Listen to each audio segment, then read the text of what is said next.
क्या आपने कभी ऐसा सुना है कि किसी शहर की सबसे बड़ी पोस्ट किसको मिलेगी, इसका सिलेक्शन लॉटरी के माध्यम से किया गया हो? और हम किसी सामान्य शहर की बात नहीं कर रहे हैं, यहां पर बात हो रही है हमारी फाइनेंशियल कैपिटल की, यानी कि मुंबई की। जी हाँ, मुंबई का मेयर कौन बनता है, इसका सिलेक्शन लॉटरी के माध्यम से होता है।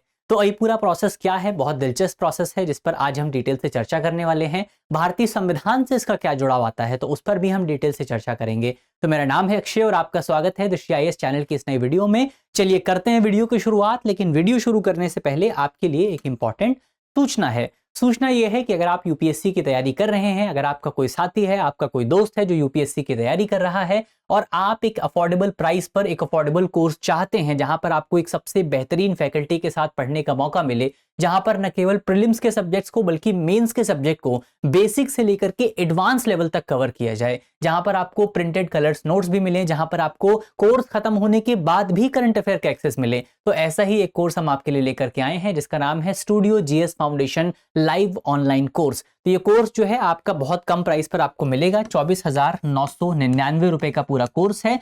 इसमें भी अगर आप डिस्काउंट चाहते हैं तो आपके लिए एक बहुत अच्छा मौका है। आप इस कोड को इस्तेमाल कीजिएगा AKSHAY, कैपिटल लेटर्स में जब आप इस कोड को डालेंगे तो आपको और भारी डिस्काउंट जो है इस प्राइस पर मिल जाएगा। इससे भी कम प्राइस पर आपको पूरा कोर्स जो है वो मिल जाएगा। कोर्स जो है अलग अलग लैंग्वेजेस में, अलग अलग मीडियम्स में मौजूद है। हिंदी मीडियम में भी है, हिंदी मीडियम का बैच अगला 3 फरवरी को शुरू हो रहा है। इंग्लिश मीडियम में भी बैच है जिसकी शुरुआत 4 फरवरी से हो रही है, और इंग्लिश मीडियम में भी बैच आपको मिलेगा जिसकी शुरुआत 5 फरवरी से हो रही है। तो अगर आप इसमें से किसी भी बैच को ज्वाइन करना चाहते हैं तो वीडियो के डिस्क्रिप्शन में आपको लिंक मिलेगा, वहां पर क्लिक करके, वीडियो के नीचे आपको लिंक मिलेगा, वहां पर क्लिक करके आप इस पूरे कोर्स के बारे में जानकारी प्राप्त कर सकते हैं, कोर्स को एनरोल कर सकते हैं। वहां पर अगर आप जो हमारा कोड है AKSHAY कैपिटल लेटर्स में अगर आप इस कोड को इस्तेमाल करेंगे तो आपको और भारी डिस्काउंट मिल जाएगा, तो और भी कम प्राइस में आप पूरे कोर्स को ले पाएंगे। और एक खास बात यह भी है कि मान लीजिए कल को आप दृष्टि आईएएस का ऑफलाइन बैच ज्वाइन करना चाहते हैं तो उसमें जो भी आपका प्राइस है उस प्राइस में इस कॉस्ट को एडजस्ट कर दिया जाएगा,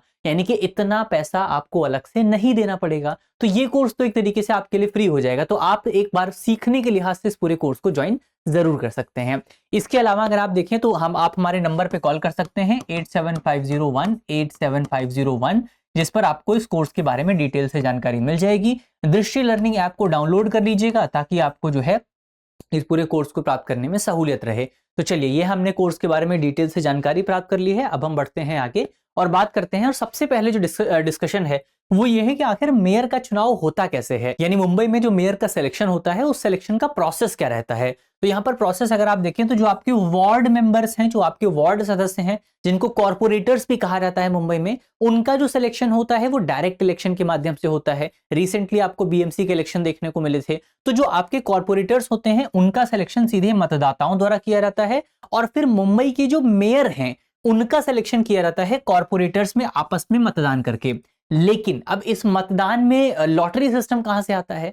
तो मुंबई में जो आपका लॉटरी सिस्टम है वो इस तरीके से आता है कि जो मेयर का पद है उसका जो आरक्षण है, उसकी जो रिजर्वेशन प्रणाली है वो रिजर्वेशन प्रणाली के अंदर आता है। और जब तक आरक्षण श्रेणी तय नहीं होती है कि किसको आरक्षण मिलेगा, यानी कि कौन सी कम्युनिटी का जो है रिजर्वेशन लागू होगा, कि एससी कम्युनिटी को आरक्षण मिलेगा, एसटी कम्युनिटी को आरक्षण मिलेगा, महिलाओं को मिलेगा, ये ओबीसी को मिलेगा, तब तक जो आपकी पार्टीज हैं वो उम्मीदवार का जो है नामांकन तय नहीं करती हैं। और ये बेसिकली आपका जो मुंबई का मेयर का इलेक्शन है, इसी वजह से मुंबई के मेयर के इलेक्शन को थोड़ा सा टाइम लगता है। तो ये हमने देखा कि मुंबई के मेयर का इलेक्शन होता कैसे है। अब यहाँ पर आरक्षण प्रणाली क्या है, थोड़ा सा उसको समझने की कोशिश करते हैं कि रिजर्वेशन सिस्टम इसमें कैसे लागू होता है। तो देश के अधिकांश हिस्सों में अगर आप देखेंगे तो जो आपके शहरी स्थानीय निकाय हैं, जो अर्बन लोकल बॉडीज हैं, उनके मेयर का जो पद है उस पर आरक्षण लागू होता है। और ये आरक्षण कहां से आता है? तो आपने दो भारतीय संविधान के संशोधन सुने होंगे, एक है 73rd कॉन्स्टिट्यूशनल अमेंडमेंट और एक है 74th कॉन्स्टिट्यूशनल अमेंडमेंट। तो ये जो अर्बन लोकल बॉडीज से रिलेटेड प्रोविजंस हैं ये आपको मिलेंगे 74th कॉन्स्टिट्यूशनल अमेंडमेंट में। तो 74th कॉन्स्टिट्यूशनल अमेंडमेंट जो है, यहां से आपको रिजर्वेशन से जुड़े प्रोविजन देखने को मिलते हैं, जो कि ये कहता है 74th कॉन्स्टिट्यूशनल अमेंडमेंट में ये मैंडेटरी किया गया है कि आपका जो अर्बन लोकल बॉडीज है वहां पर एससी, एसटी और महिलाओं के लिए नेतृत्व में आरक्षण सुनिश्चित करना अनिवार्य है। इसके अलावा वहां पर यह भी कहा गया है कि अगर राज्य सरकार चाहे तो ओबीसीज के लिए भी आरक्षण लागू कर सकती है, लेकिन ओबीसीज के लिए आरक्षण लागू करना अनिवार्य नहीं है। SC ST और महिलाओं के लिए आरक्षण लागू करना अनिवार्य है। ये यूपीएससी का बहुत बड़ा ट्रैप रहता है, तो ये हमको याद रखना है। लेकिन मुंबई महाराष्ट्र में जो है, महाराष्ट्र की सरकार की तरफ से मुंबई में ओबीसी आरक्षण को भी शामिल किया गया है। तो अब यहां पर ये जो आरक्षण है, ये आरक्षण रोटेशन के आधार पर लागू होता है, यानी कि एक साल जो है वो एक टर्म्स में जो है वो आप कह सकते हैं कि एससी कम्युनिटी को आरक्षण मिल गया, एक टर्म में एसटी कम्युनिटी को आरक्षण मिल गया, एक टर्म में ओबीसी कम्युनिटी को आरक्षण मिल गया, एक टर्म में महिलाओं को आरक्षण मिल गया। तो इस तरीके से आरक्षण जो है वो आपका रोटेशन के आधार पर लागू होता है, जिसमें आपका एससी कम्युनिटी है, एसटी कम्युनिटी है, पिछड़ा जो आपका अन्य पिछड़ा वर्ग है, ओबीसी कम्युनिटी है, महिलाएं हैं। और ये जो आरक्षण है, ये आरक्षण पहले से तय नहीं होता है, यानी कि ये तय नहीं होता है कि आपका इस बार जो है सरकार तय नहीं करती है कि इस बार एससी कम्युनिटी को मिलेगा या एसटी कम्युनिटी को मिलेगा। यानी इलेक्शन से पहले ये किसी को भी नहीं पता होता है कि इस बार रिजर्वेशन कौन सी कम्युनिटी को मिलने वाला है। ये कब तय होता है? ये आपका बीएमसी के इलेक्शन के बाद तय होता है। बीएमसी के इलेक्शन के बाद जो मुंबई का शहरी विकास विभाग है वो लॉटरी करवाता है, लॉटरी सिस्टम आयोजित किया जाता है और चिट उछाल करके तय किया जाता है कि इस बार किसको रिजर्वेशन मिलेगा।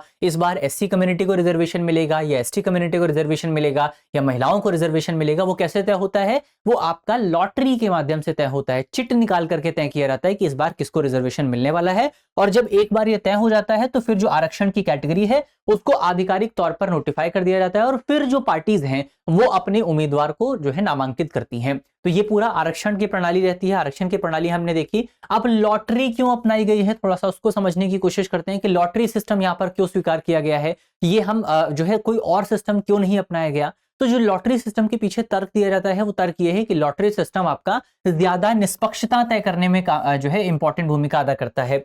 इससे जो है सरकार पर यह आरोप नहीं लगता है कि सरकार या कोई राजनीतिक दल जो है वो आरक्षण को अपने इंटरेस्ट में तय करने की कोशिश कर रहा है। यानी कि कल को जो महाराष्ट्र की सरकार है उस पर यह आरोप नहीं लगेगा कि महाराष्ट्र की सरकार ने अपने हित को ध्यान में रखते हुए एससी का आरक्षण तय कर दिया या एसटी का आरक्षण तय कर दिया या ओबीसी का आरक्षण तय कर दिया। वो जो भी डिसीजन लिया जाता है वो रैंडमली लिया जाता है, ऐसा पहले से कोई डिसाइड नहीं होता है। तो रैंडमली या जो यथाचित तरीके से डिसाइड होता है, ये सुनिश्चित करता है कि हर वर्ग को एक बार लाभ मिले, हर वर्ग को एक बार रिजर्वेशन का बेनिफिट मिले, जिससे अलग अलग जो आपके सामाजिक समूह है उनको भी अपॉर्चुनिटीज मिल पाती हैं। तो ये एक इंपॉर्टेंट आपने लॉटरी सिस्टम का बेनिफिट क्या है वो हमने देखा। अब मुंबई के मेयर जो होते हैं उनकी शक्तियों को थोड़ा हम समझने की कोशिश करते हैं।